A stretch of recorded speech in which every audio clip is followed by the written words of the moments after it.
Hey friends, good morning. I'm outside. I go for really long walks. I think I walked for almost 2 hours this morning. I really needed it. That's my beautiful plant. Isn't that pretty? A few things I wanted to talk about. Number one, if you're someone who saw my first video and you jumped into my North Carolina Outdoor Adventures group, and you expected me to go on political rants or talk about things that I have alluded to in the first video, that's not going to happen. So you're more than welcome to stay in the group. If you want to jump ship, that's fine.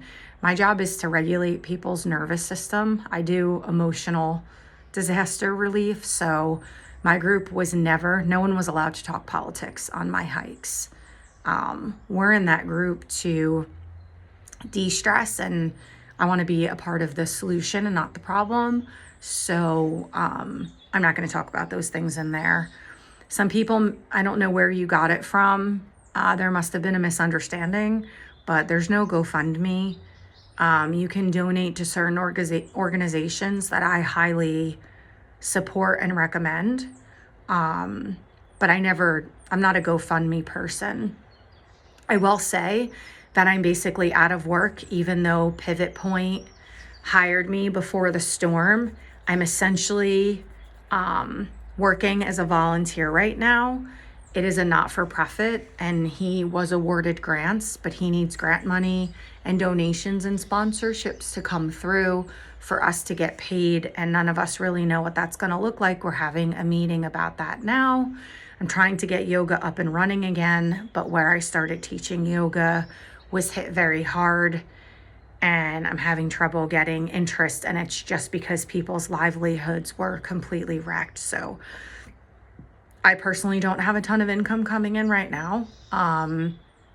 If you want to send money to my Venmo, I will link it in the description, and that money will go towards disaster relief, my gas money to get to and from some of the areas that I'm sourcing to provide mental health first aid and mental health triage, and just my volunteer efforts. You know, some days I'm driving 4 hours. I haven't been able to get through to FEMA and disaster relief, so I'm working on that. I'm not comfortable with this. I'm not this person. I've never lived off the system. I've never asked for money. I don't have family to turn to. I don't have anywhere to go. I don't have anybody to call up and say, hey, can you help me? And I also have kids who rely on me to be strong and to have my shit together. So if you feel called to donate, every little bit helps. I have a lot of big decisions to make. I am greatly contemplating on a possible relocation. I just don't know what the best course of action is. So I'm done talking about all those things. I don't want to make this about me. Usually I use my life experiences as a point of reference to help people in their healing and their processing of things. But I did want to give a little update of where I am at in all of this. I have a lot of things to take into consideration for my own well-being. And that's hard because my heart is really here. But I also need financial stability. I need to be able to make ends meet as well. So with that said, please pray for everyone in Florida. Katrina, I think, went down as one of the worst natural disasters in history, and Milton is predicted to be worse than Katrina. And I lived through 9/11 being a New Jersey native. We lived through Superstorm Sandy, which was extremely devastating to the Jersey Shore area. So I'm no stranger to these things, but we're taking a little bit of a beating. Mother Earth's a little bit perturbed.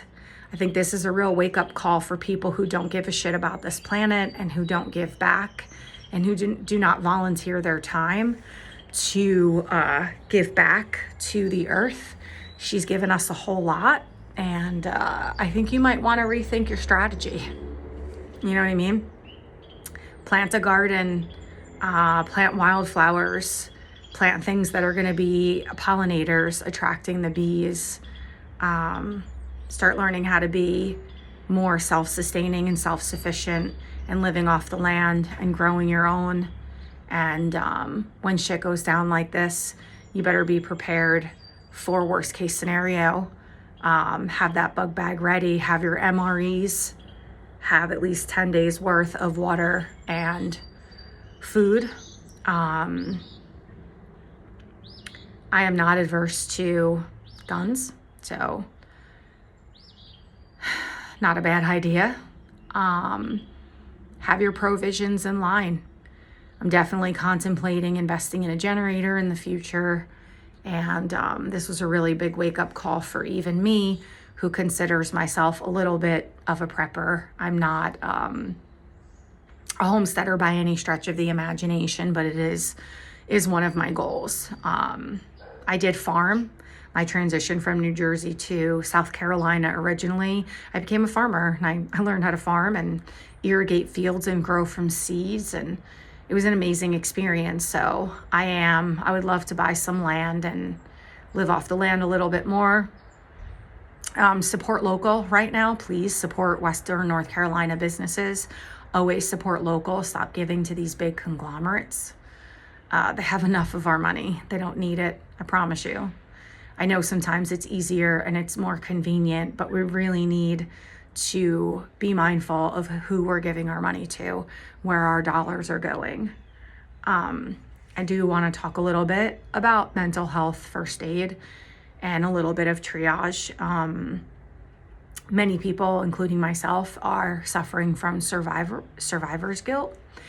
When I was 13, I lost my sister, and she was only 23 years old, and she was a mom to 2 kids, and they were 4 and 2 years old when she passed, and they were born terminally ill.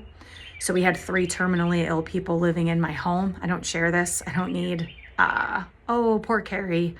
I'm sharing this because when my sister passed, I was only 13, and I couldn't put words to it. I had no idea that what I was experiencing was survivor's guilt.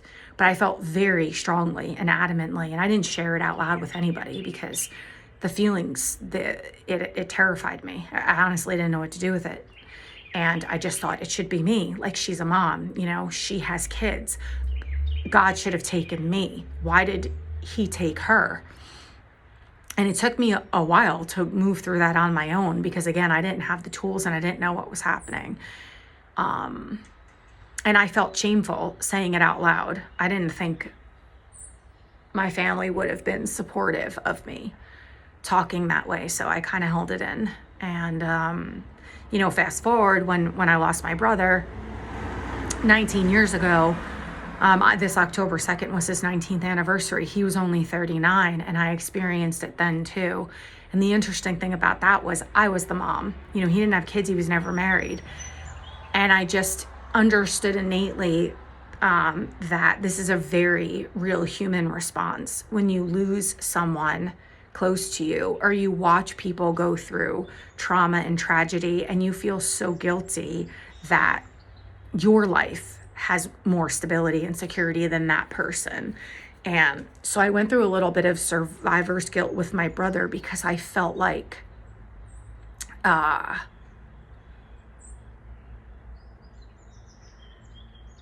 don't know. It's really, honestly, I'm a pretty articulate person. It's really hard to articulate because, again, I had the kids, I had different responsibilities, but I felt so guilty that I was still here and he wasn't. And there's no rationality to this process, which is probably why I can't articulate it, to be honest, because it's not rational. There's really not a lot of logic. It's a very emotional, spiritual type of process. And then fast forward to now, most people are experiencing survivor's guilt. I reached out to friends who lost power and water. Many friends turned my help away, and I had to reconcile that, and I don't know if they're going to remember that I reached out for help. Because a lot of them are thanking people on social media for all the help that they got. And then I started to feel bad inside. Like, do they remember that I offered them help? So here's what I want to say to you. Cut all that crap out. It's not helpful. If you reached out to people and they didn't take your help, they didn't take your help. They didn't want your help. They got it from someone else. Move on. There's plenty of people who are going to want your help. Let it go. If they don't remember that you offered them help, they don't remember. You can't control that. Survival's guilt is a very natural, humanistic response to crisis, but it's not helping you. I don't know why 3 weeks before the storm, I ended up in Brevard. If I was where I was 3 weeks prior, I would have been fucked. I would have been in the same situation as 90% of the people that I know. So if you didn't lose electric and you didn't lose water, you are in a position of healthy power, like Glenda the Good Witch power. So you have resources. You have the capability to go out with water and, gasoline for friends and supplies and food and whatever. And you have to look at it that way. The people who survive this are here for a reason. We don't get to determine that. But if you stay in survivor's guilt, you are going to remain in a lot of stuckness and stagnancy. Trust me when I tell you, it is a normal response, but it's useless at the end of the day. Take all of your energy, take all of the opportunity that you've been given in this healthy power of position and go give back and be of service and be of help. That's all you can do. But feeling bad about it isn't going to help. It's not going to get you anywhere. It's not helping anyone. It's not helping yourself. Survivor's guilt is very much connected to like post-traumatic stress disorder. And then there's complex post-traumatic stress disorder. And again, all I could tell you is I have a workbook that I worked through way back when, post-divorce, when I was just distraught. My whole life was all over the place. I'm going to lend you some tools out of that on another day because I don't want to keep the video super long. But get yourself help. There's better help online. Reach out to people who you trust and that you can talk things over with. I'm not a licensed counselor, but I worked in a counseling center for a year. I worked in an intensive outpatient program. I'm halfway through my master's to become a licensed counselor. This has been my life's work for 20 years. I'm an expert in grief because 3/4 of my family is gone. For those that don't know me and they don't know my story, there's a lengthier video on that, but the short abridged version is, like I already stated, when I was 13, I lost my sister to cancer. It was a very rare form. She was here and gone very quickly. They gave her 3 months to live. She lived for 2 years. Back then, the medicines were horrific. She was so sick, and to watch that was so heartbreaking. Both her daughters, my nieces, were born with cystic fibrosis. So physical therapy 2 to 3 times a day. They lived 3/4 of their life in the hospital. They were 4 and 2 when my sister passed. They were 15 and 18 when they passed, and they passed within 4 months of each other. Fast forward a few years, my brother at 39 fell off the mountain hiking at Acadia National Park in Bar Harbor, Maine. 15 months later, my mother at 60, healthy as a horse, here and gone in 6 weeks from cancer. We've had our share of grief. We've had our share of sorrow. And through all of that, alcoholism, abusive household.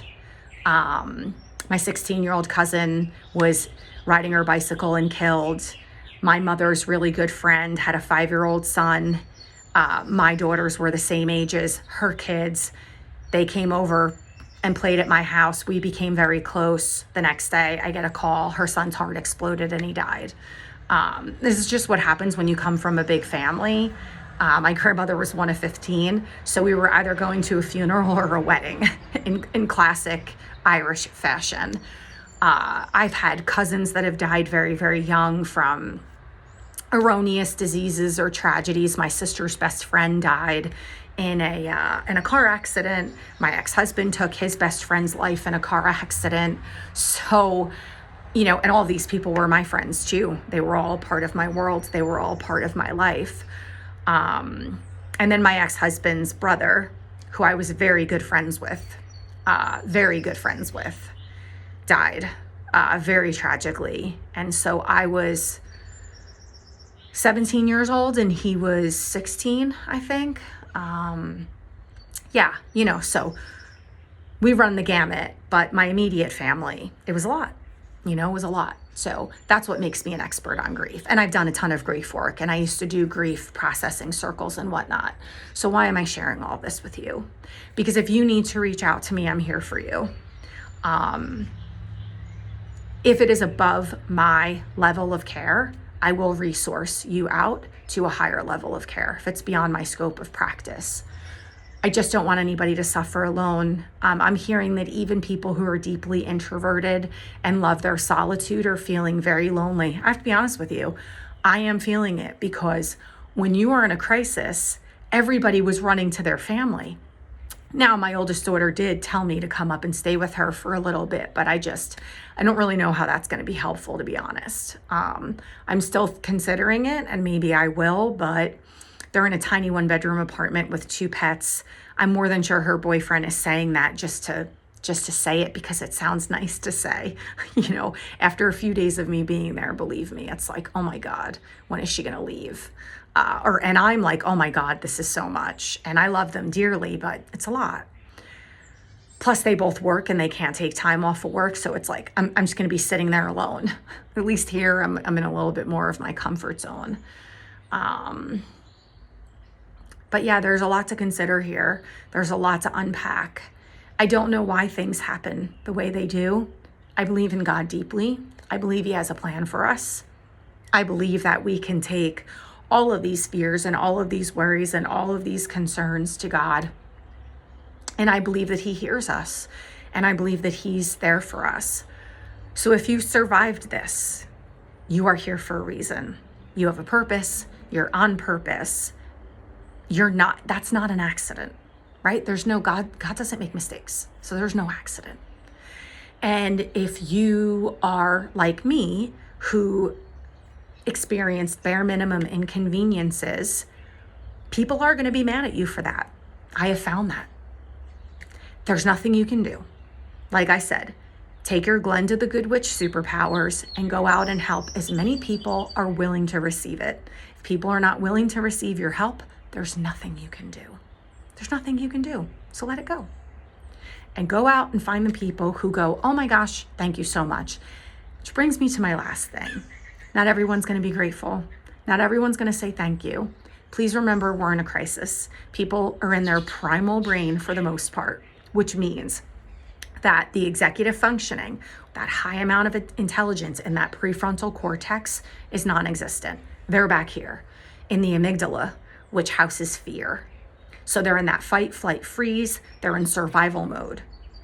That's the primal brain. They're not thinking correctly. Some people are going to be overwhelmingly grateful. Some people aren't even going to think to say thank you. It's hard. We really can't take anything personally of what's happening right now because everyone is having their own experience of this. And everyone processes it and moves through it differently. If you are in my group, I have uploaded some herbs for grief. I'm going to upload some homeopathic remedies. I'm going to upload some other little tips, tricks, and tactics like breathing techniques and, yoga poses. I'm trying to get to all that. I really don't have a place to film inside my home, and the weather here isn't always conducive. I have the most quiet time and alone time in the mornings, and it's been like dark and dense mountain fog, which I love, but not always conducive for filming things. But thank you for being here. I really appreciate you again. I don't mind if you jump in my group. I've let in at least 30 out-of-staters, but most of them are being very quiet. So I'm not into the whole voyeur thing. So if you're in my group just to be a voyeur, just jump out. But if you really want to help, ask questions, stay engaged. And if you're someone who needs support and somebody to talk to, I'm willing to give you the time and the energy for that. And again, I will link my Venmo if anybody feels called to donate. Just to help me stay afloat until I figure out my next steps, it would be much appreciated. It's humiliating and embarrassing to an extent that I even have to put that out there. But after I pay my rent this month on the 15th, I have very little coming in until Matt figures things out, and I'm a resourceful, smart gal. So I am applying for jobs all over the place.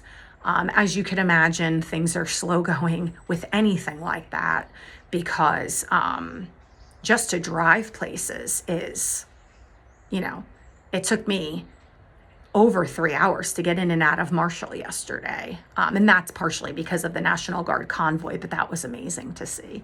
That was pretty cool. Anyway, I love you all. Take care. I'll be in touch.